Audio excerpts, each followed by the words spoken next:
What up, though? What up, though? What up, though? What up, though? Come on in, everybody. Come on in. We are here to look at the Shawn Mickey Stines hearing. Right. I'm actually trying to work and do this at the same time.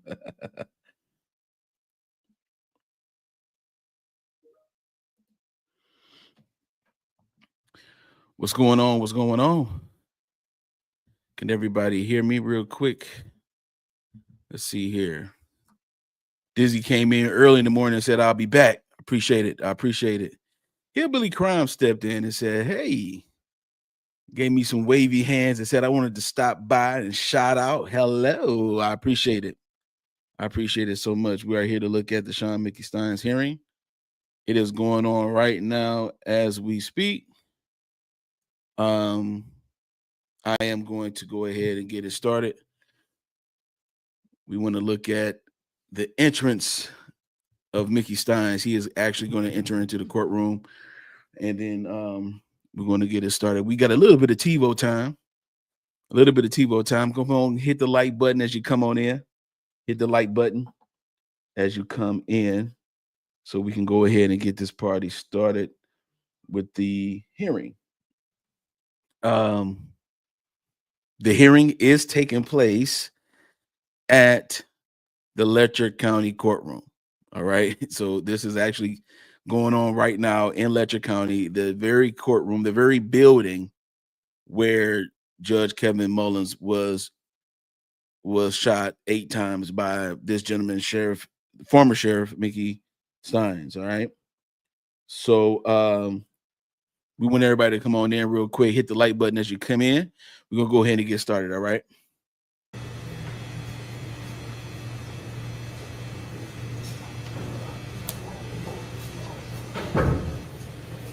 This is Shawn Mickey Stines walking in. Shawn Mickey Stines walking in. Man.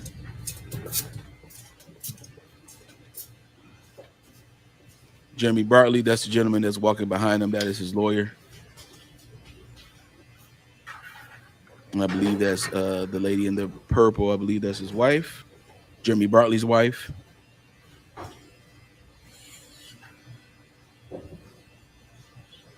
Yeah, Mickey just doesn't look the same to me at all.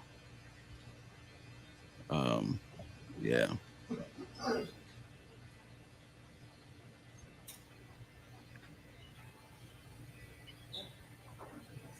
I hope they got some microphones. I hope we're able to get the volume right with this. I don't have a booster, so I'm solely relying on their audio. All right. Hopefully we get a chance to hear everything. If not, I'm going to add some captions on here as well.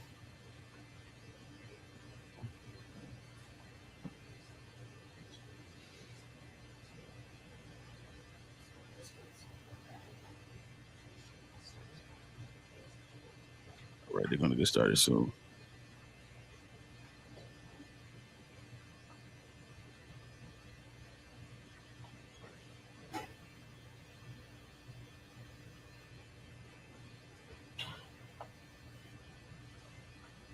All right. Let's start report. We now come to second. Honorable Christopher Golan presiding. Please be seated and let the court come to order.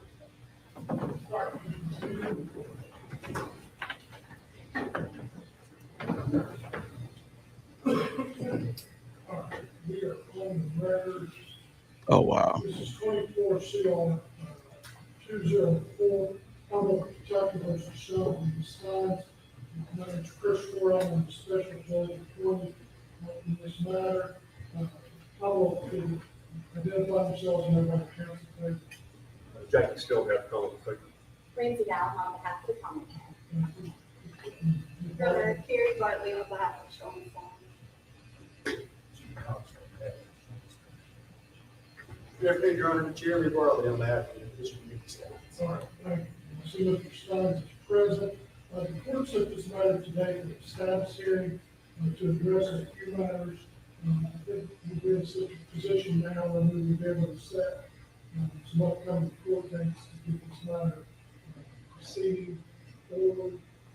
We've been waiting on a KCPC evaluation to be done on the defendant. That has been completed. It is currently under seal. As procedure is done standard in any type of case such as this. That matter right now is under seal. There's been a motion for the KCPC evaluation to be unsealed. Mr. Bartley, that's the main purpose for that, is you wish to, if the court does that, and have a picture hearing, and the other two motions. This volume is so terrible. I'm sorry, guys. This volume is so terrible. That's correct, Your Honor. Our intention is to have it for the purpose of those evidentiary hearings. I believe that it contains, without speaking about what it contains specifically, Judge, I believe that it does contain valuable information that the court would be able to use, particularly in the bond hearing, in terms of coming to, making the court's findings that are necessary to determine whether Mr. Stines is a good candidate for a bond in this case.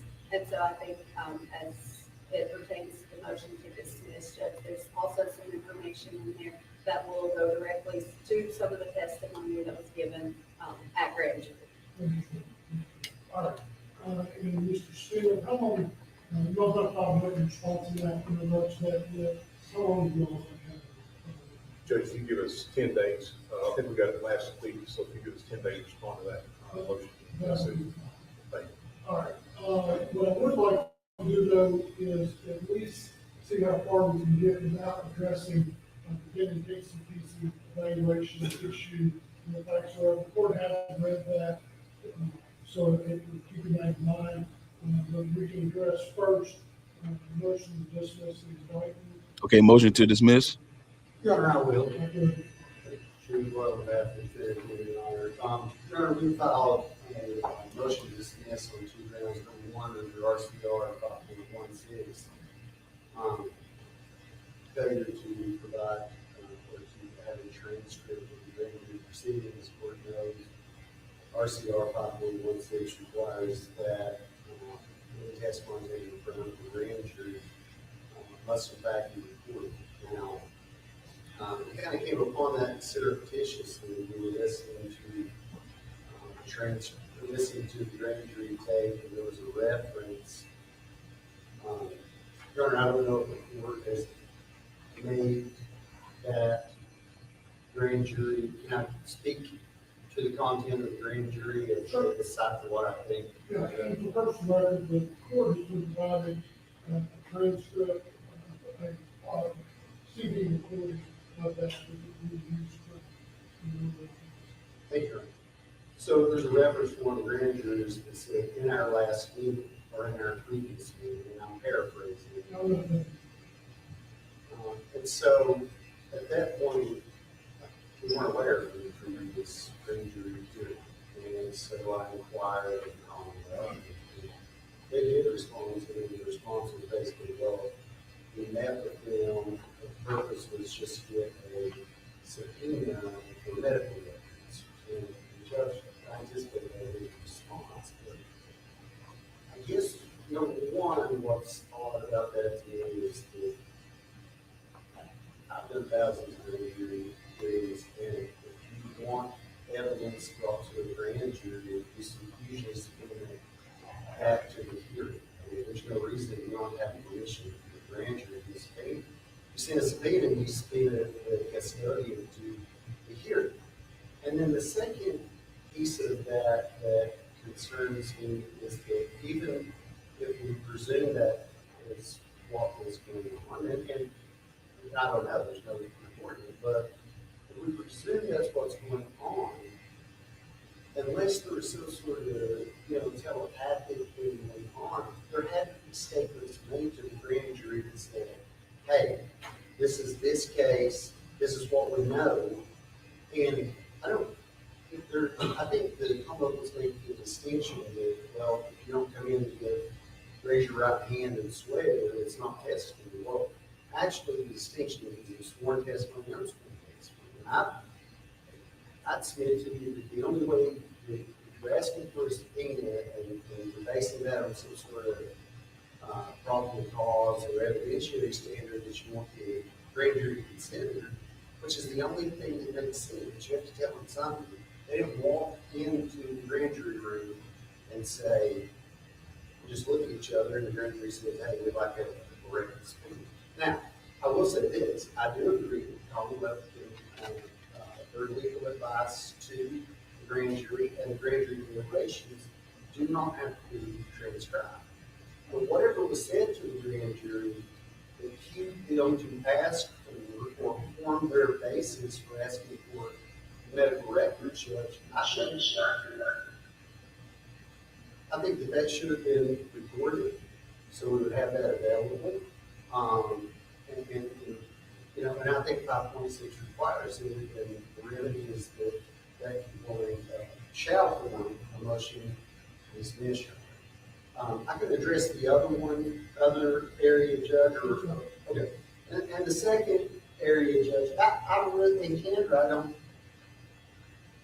that may need an evidentiary hearing, it may not, I mean, I'm not sure. Well, I'll leave that to the Coleman office to the response to that, but in terms of the other portion. You're talking about the statement to make them actually Yes, sir. As to the second portion of my motion, it's based upon conduct feedback here, and Mr. Cox actually handled Mr. Baker in that case. We all know in the prosecutor's community is the aluminum bag case. Detective goes in and testifies and says, you know, basically if there was an aluminum bag used, this one used aluminum bag. In reality, it was even more than stick or something. And in that case, we would following conviction and appeal based upon that testimony being misleading. During the Supreme Court sent it back and said, look, if you give evidence to a grand jury, you get misleading. And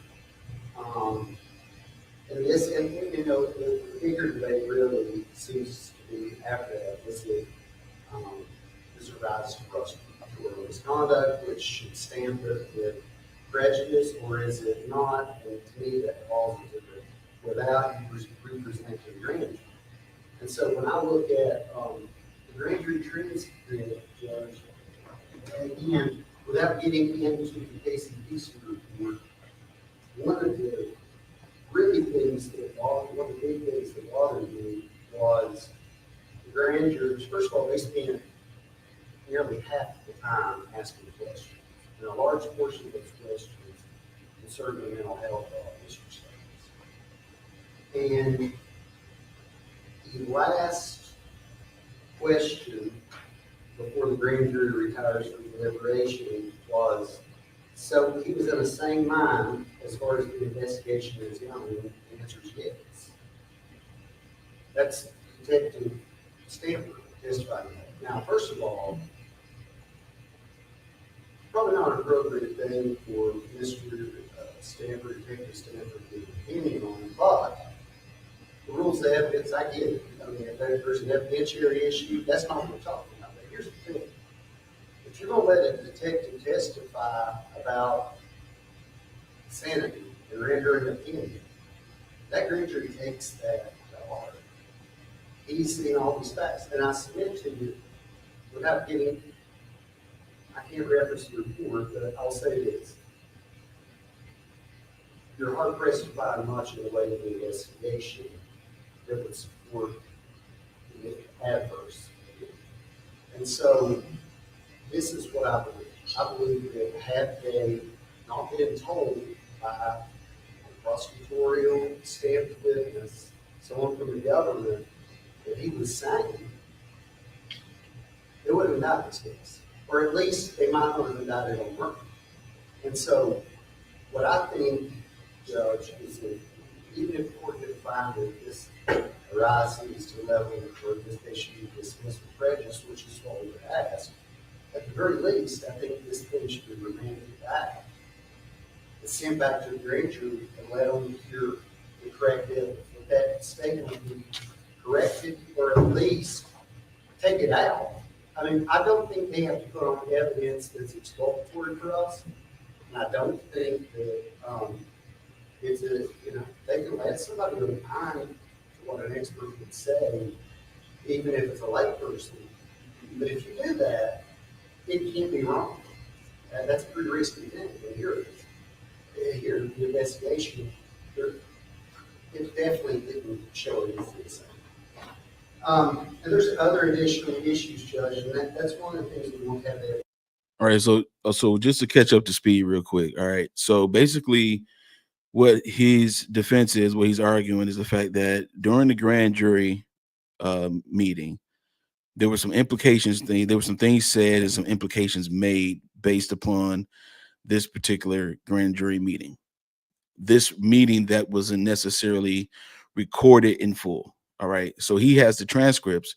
He's looking at what Detective Stamper insinuated in the grand jury meeting, as far as saying that he was saying. So he's given a judgment on the fact that he thinks Mickey Stines was saying, when really he cannot give that judgment.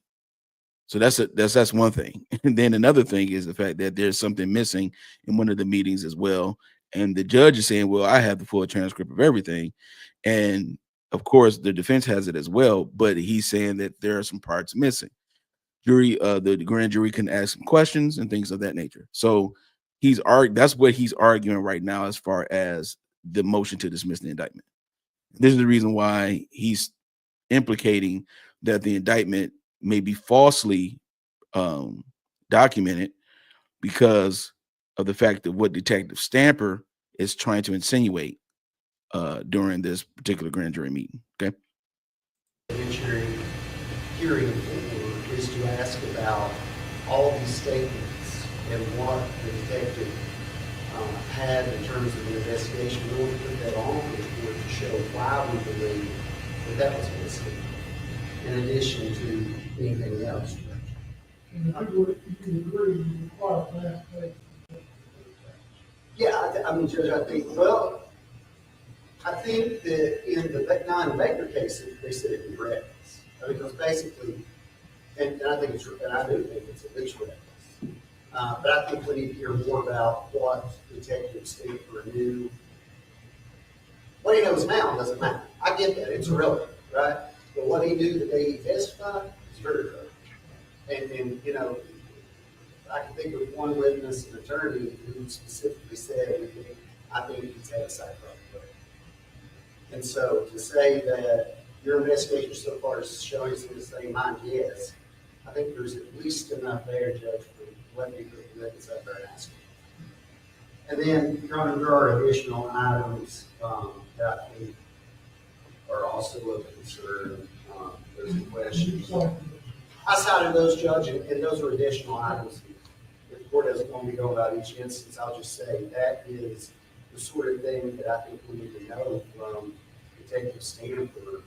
If you knew these things, why did you answer this misleading way? And I think it's reckless at best. And I don't have, we need a hearing to find out that's what I answered. Unless the court wants to certainly take it under submission and dismiss without an evidentiary hearing, we would request that as well, Judge. But if not, we'd ask you to put on. Sure. Thanks. Thank you, Your Honor. Your Honor, the Commonwealth is of the position that we certainly acted in compliance with the rules of criminal procedure here, the rules specifically that were cited by defense counsel. And we would ask that the court to dismiss the motion, to deny the motion to dismiss the indictment as it's wholly without merit.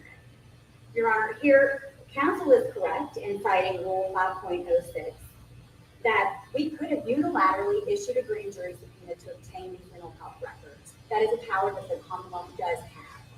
However, in taking an extra step in the interest of transparency, as the grand jury is an independent investigative body, and to ensure that there was no argument that we were usurping our grand jury subpoena power, we appeared before the grand jury on October 17th of 2024 without a witness, specifically to ask for these mental health records from two different providers for the defendant. We appeared at that time, there was no witness, there was no testimony presented. Counsel, again, is correct that pursuant to Rule 5.16, had testimony been presented at that time, it should have been recorded and would have been required to be recorded. Myself and Mr. Steele. Only the special prosecutors were present. No witnesses appeared on behalf of the And so, Your Honor, the rule is clear. It requires testimony in order for there to be a requirement for recording. And there was no testimony presented at this time. And I think that is apparent. The court now has a copy of the actual recording of the grand jury proceeding for the testimony that was presented on November 21st, the only time that testimony was presented. And I believe a review of that testimony, some of which is referenced in the Commonwealth's response that has been filed, will show, based upon the questions that were lodged by the grand jurors, the only thing that was requested at that time were this grand jury subpoenas for those medical records. I think that's reflected in the context of the recording of the grand jury presentation. It was also recording representing the request. I'm sorry, Your Honor. You was also reporting representing the request made. Yes, Your There Honor. was no further commentary or anything. No, Your Honor. Specifically request for those grand jury records, for the mental health records pertaining to the defendant, one from ARH and one for Leslie County Detention Center. Just a point of clarification, if I understand your question. As you can imagine, nobody in the grand jury room needed to be told what case this was, or anything regarding the facts. So when we went in and we said, we're the special prosecutors in this case, we're here just so we can get a grand jury stand for mental health records. They began asking questions, of which we did not have an answer to. We never answered any subsequent questions other than that. That's something we're looking at. That's part of the investigation. Those matters get printed against you later. There was never, of course, at this point in time, the preliminary hearing argument had, the video was already out. Other videos had been released. There was nothing we added at all to, or any conversation regarding the case other than the investigation and why we need the records. That would have been it.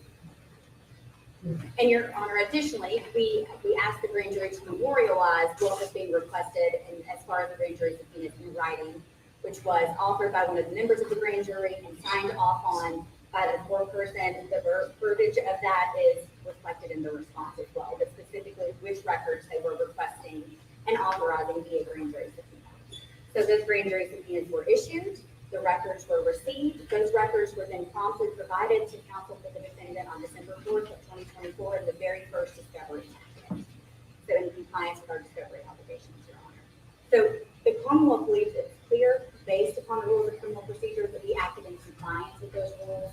We have additional arguments as far as the Jackson case. However, the Commonwealth does not feel it's necessary to delve into those at this time unless the court would like to hear them as they're reflected in the response. All right, thank you, Your Honor. So clearly, we do not believe any evidentiary hearing is required with respect to the argument that there was no reporting made. That is apparent from the reporting that the court already has. So no evidentiary hearing is required.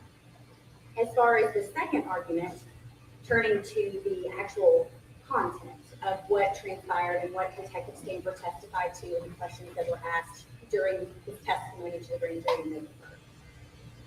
Your Honor, I think defense counsel is conflating the role of a grand jury proceeding with the role of a criminal trial. It is very clear under the law that they are distinctly different proceedings.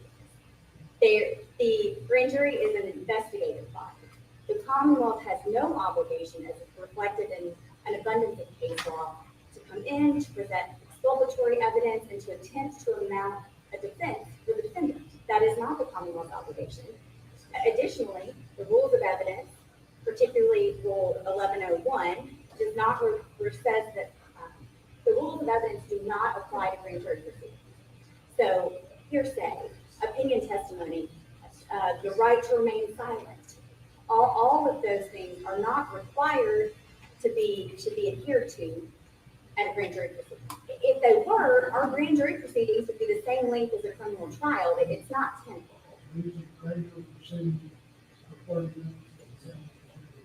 Exactly, Your Honor. And so I believe counsel's arguments are confusing the two, the purposes of the two. You know, hearsay is presented routinely in grand jury. Opinion testimony, such as Detective Stanford's testimony, is presented routinely in grand jury.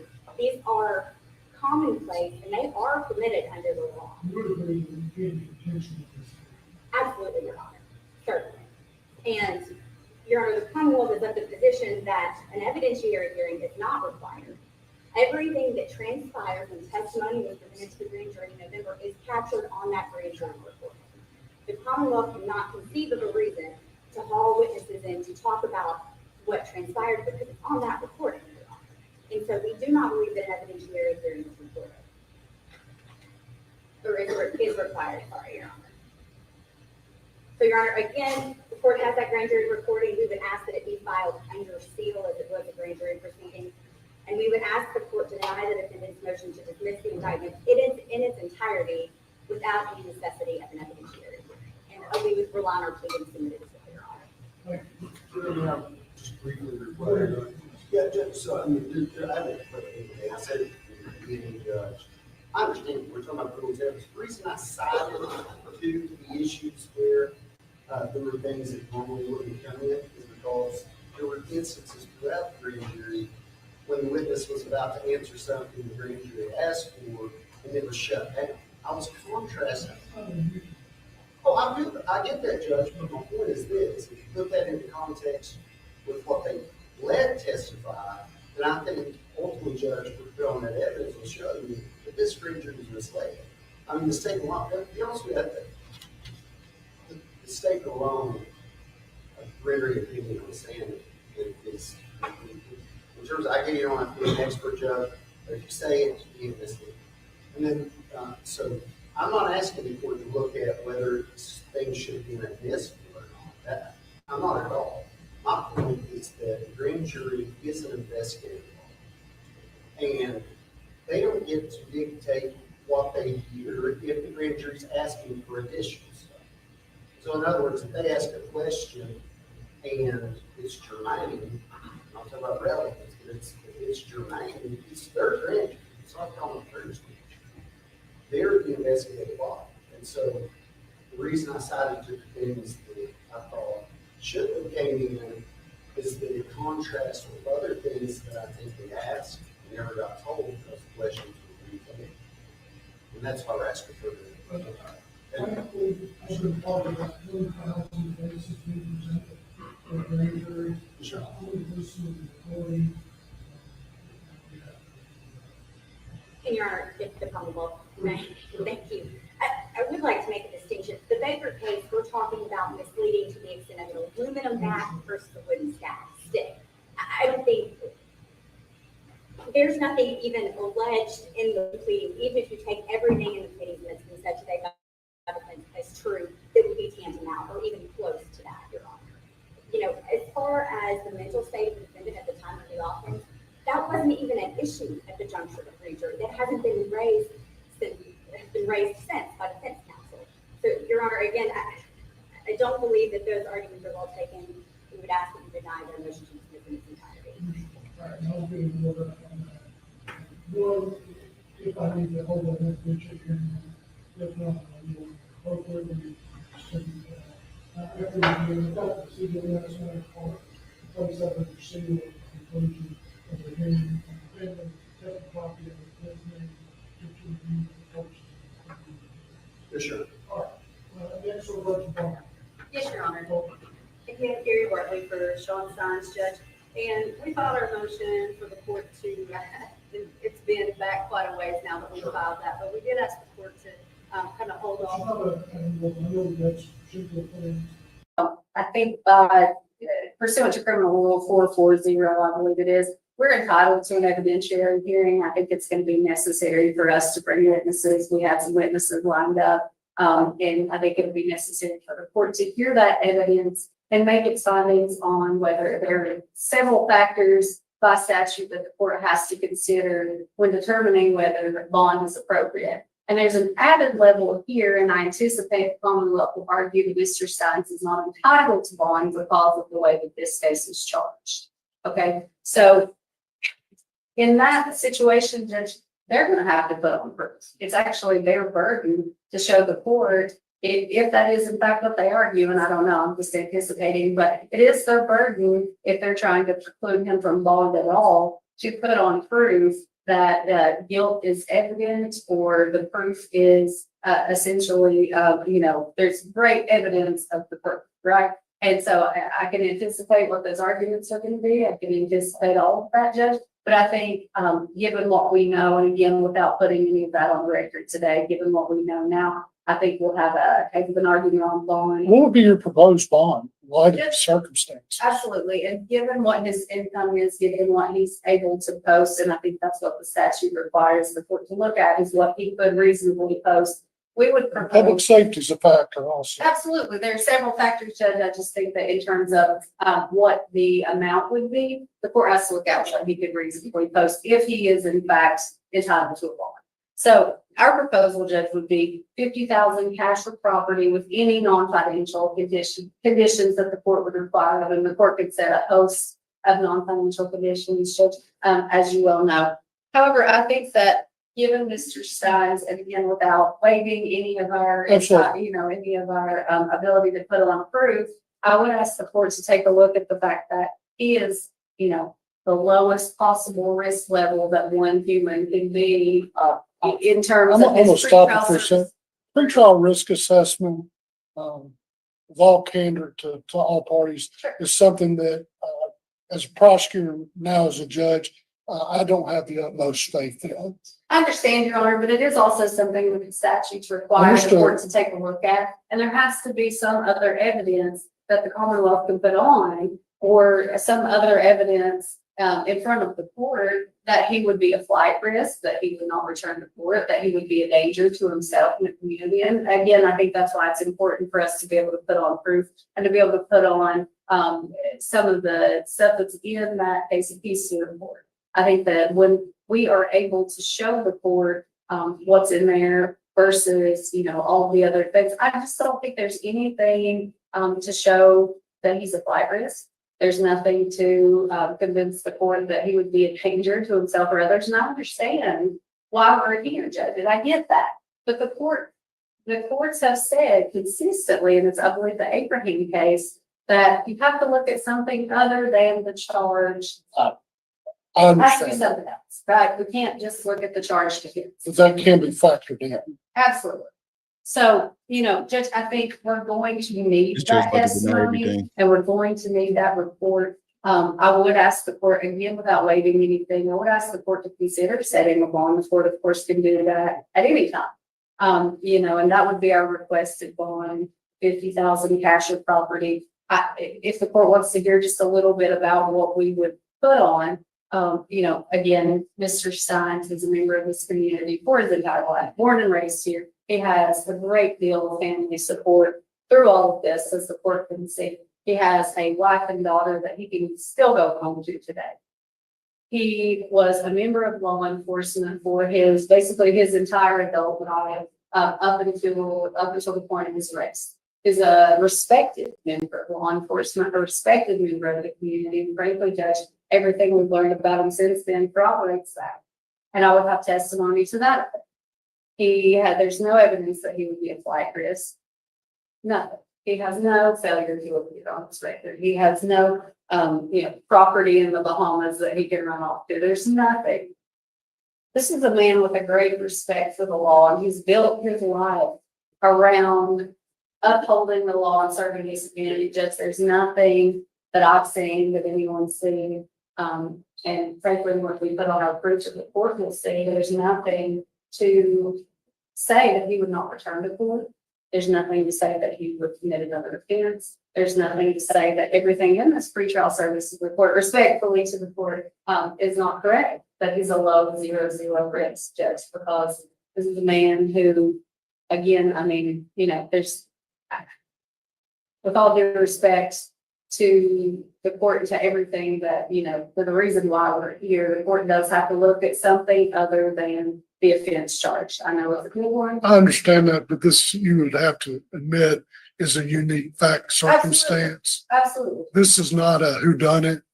The actions are very evident. What the end result of that is, that's the purpose of the case as we're proceeding. Yeah. So, all right, I understand your argument. Still, Your Honor, if I may respond, she went into a lot of the statutes. Unfortunately, she forgot the Kentucky Constitution, section 16 says that all people are entitled to bail unless there's a capital offense. And the word she was looking for is when proof is evident, the presumption is right. There's just recently in 2024, a Kentucky Supreme Court case on this issue. It was out of Breckenridge County, if I'm not mistaken. The site on that is 2024 WL 298-2769. That is a case in which, much like we are sitting here today, the defendant was charged with capital offenses. The Commonwealth had made a statement on the record they were not seeking death in that case. That statement made at that point in time, the judge set a bond over the Commonwealth's objection. The Commonwealth then filed an appeal on that issue. Supreme Court come back and did the exact analysis they're asking you to do. And basically, what he did in the community, what he did is irrelevant. The only thing that's relevant is, in fact, the charges themselves. And the Supreme Court said, if you are charged with a capital offense, you are not entitled to bail. And they overturned a circuit judge and sent it back to no bail. So there's a case already out there the Supreme Court issued last year. I gave you the citation for it. And the case number on that is, or the case name on that one, I don't think I gave you that. It's Commonwealth versus Rodney Jones.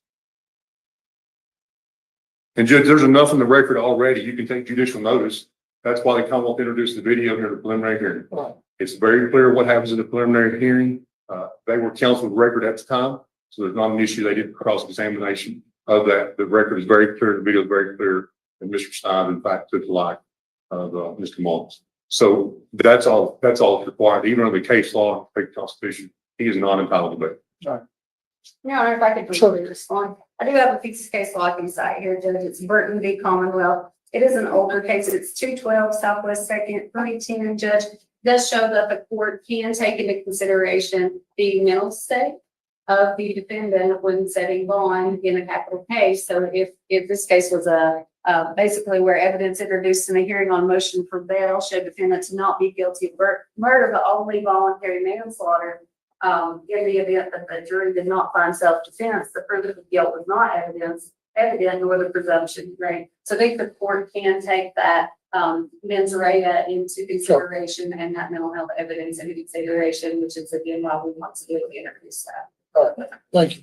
In response, Judge, I believe the case I cited speaks right to the issue. all right. All right, as with the other issue, like I said, here's what I'm gonna do. Mr. Steele, you said that you all would file a written response on the KCPC evaluation within 10 days. So, On a motion to unseal? yeah, Yes, Your Honor. why don't we do this? If anybody wishes to submit case law or supplement anything in regards to the pleadings on all three of these matters, if both sides will do it simultaneously within 10 days. Within 10 days, Your Honor? Within 10 days. Yes, Your Honor. Yes, sir. And then that'll give us time. I'm gonna try to expedite rulings on this, and then we can start looking realistically more at setting a next hearing. And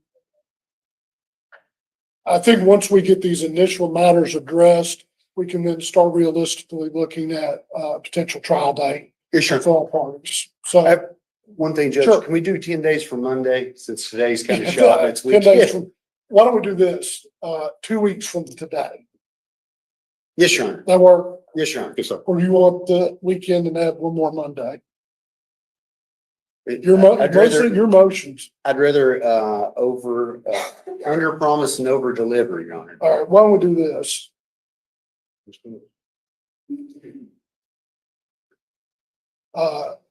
And both sides will have till Tuesday, September 2nd. Yes, Your Honor. That should give everybody plenty of time.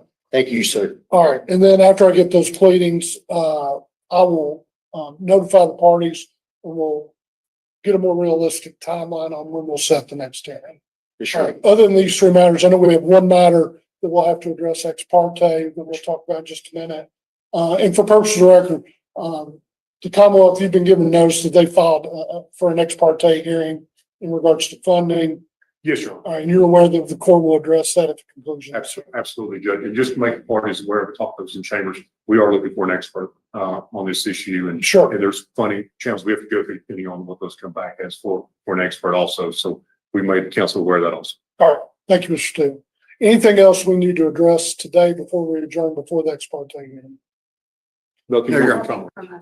All right, ladies and gentlemen, pursuant to the rules, we're about ready to have an ex parte hearing in regards to one matter. I'm going to be in recess for about 5 minutes to give time for the courtroom to be clear.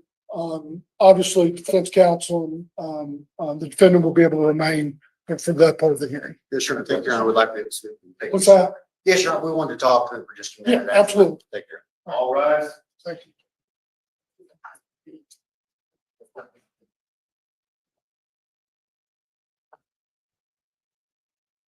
Let's start clearing the courtroom, please.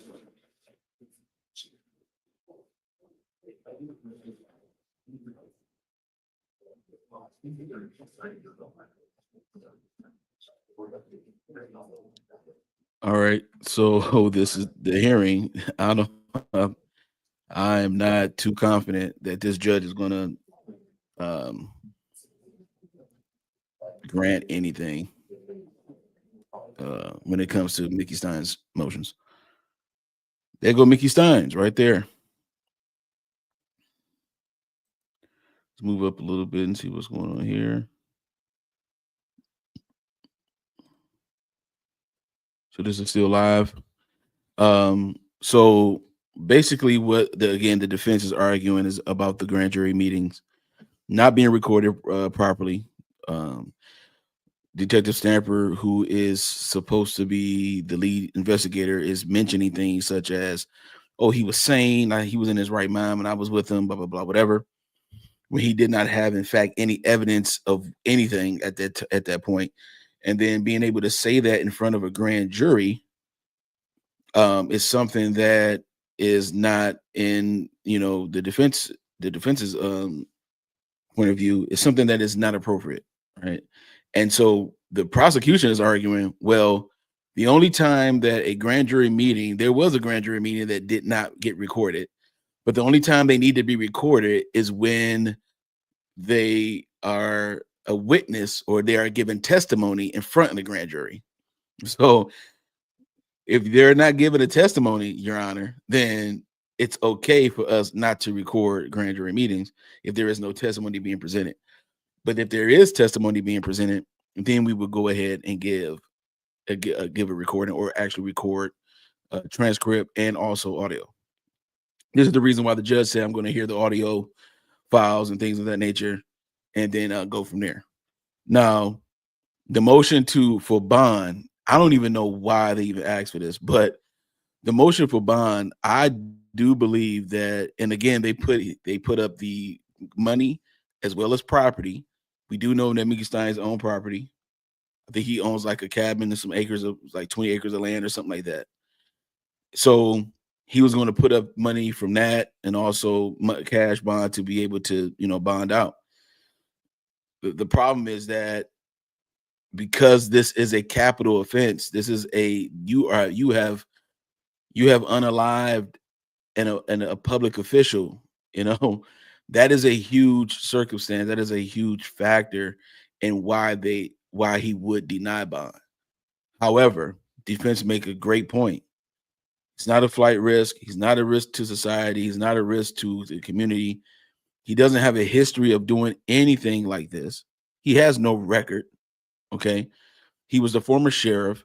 He was a political figure at one point because a sheriff is a public office.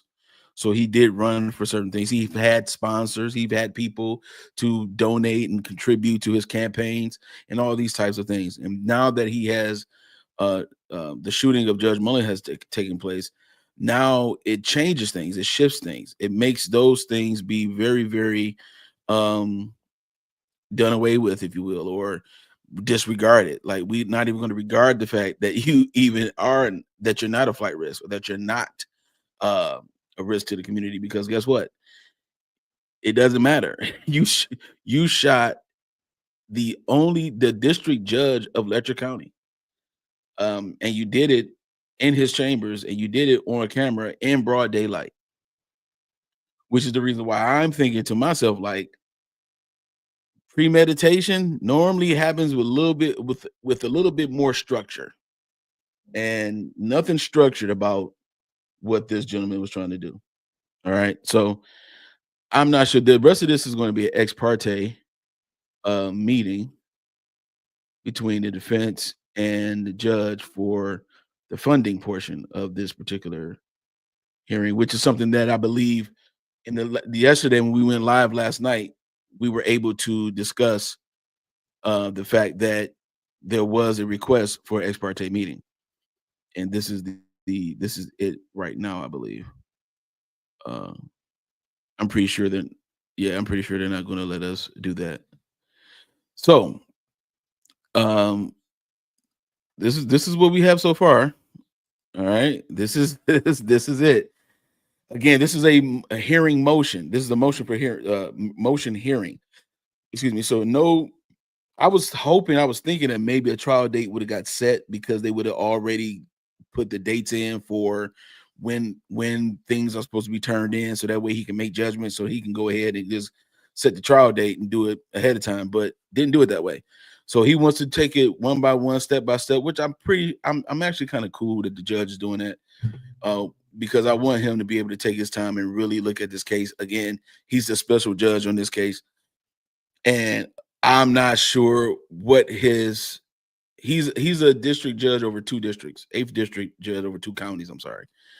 And so I'm not totally aware of his connection with Letcher County, but I will say this.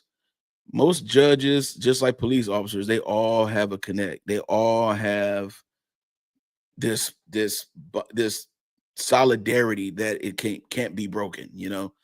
And so I think that this is going to be very, very interesting to see this.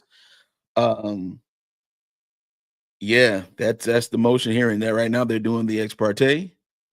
And I'm not sure if they're coming back or not. I'm trying to see if there's any indication that they will be coming back. I'm also trying to see if Court TV is going to kind of recap this as well, to see what it is that to see how we can get this popping, you know, get this popping when it comes to this trial. The trial date will be set after the council presents more evidentiary findings and documents and things of that nature as well, so that way the judge can be able to, within that time frame, listen to everything, review everything, do what he needs to do to make judgment, and then that way he can deny or grant these motions.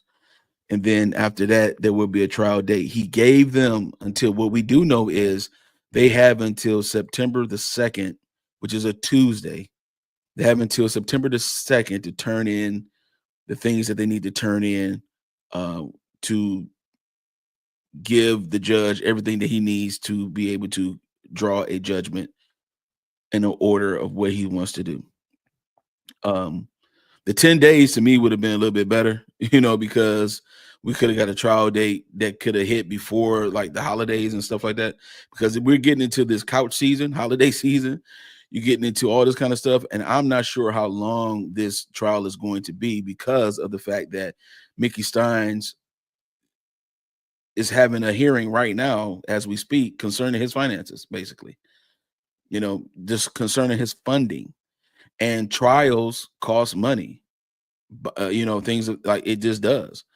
And it's not the same as like, you know, it's not the same as, oh, from 9 to 5 is this, that, no, you have court time that you have to pay for. When you pay for court time, that's different just paying for the day.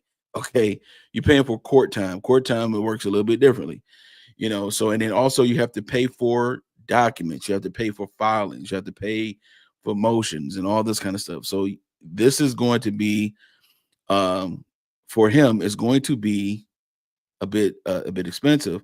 And again, Jeremy Bartley is not a public defender. He runs a practice with his wife. He's got to pay them as well. I believe one of the things that the judge did do was allow the KCPC, the Kentucky Correctional Psychiatric Center, he allowed them to be able to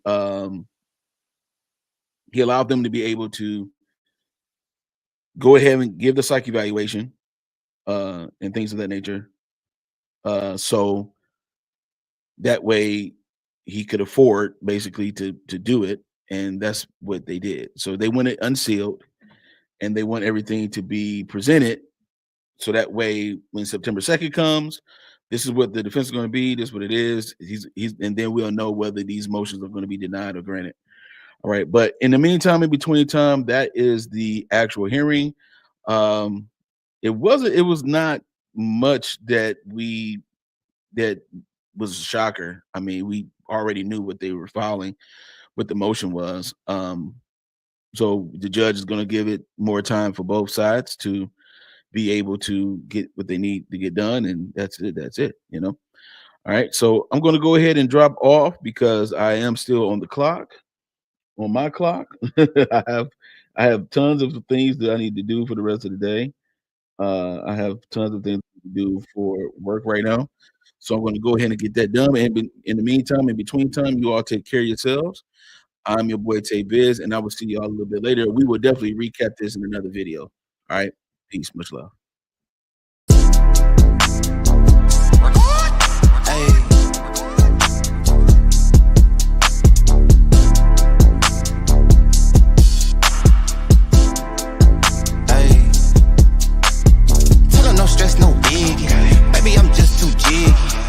I brought that with me.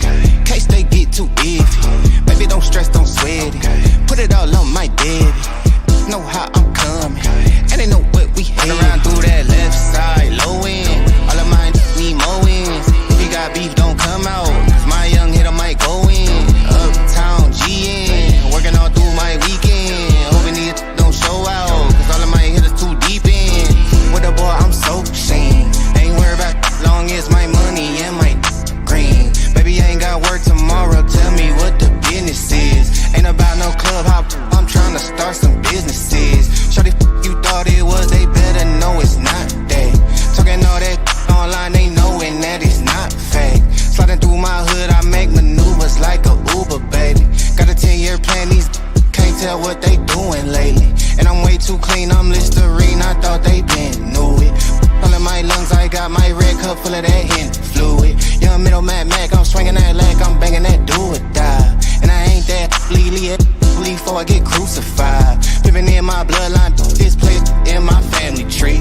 How the they pressed, I did my best out of what they handed me. Straight out of that country, know my shawty thick as human air. And I need not mention no extensions, that's human hair. Boy, we grew in there. Around through that left side, low end. All of mine need more wins. If you got beef, don't come out.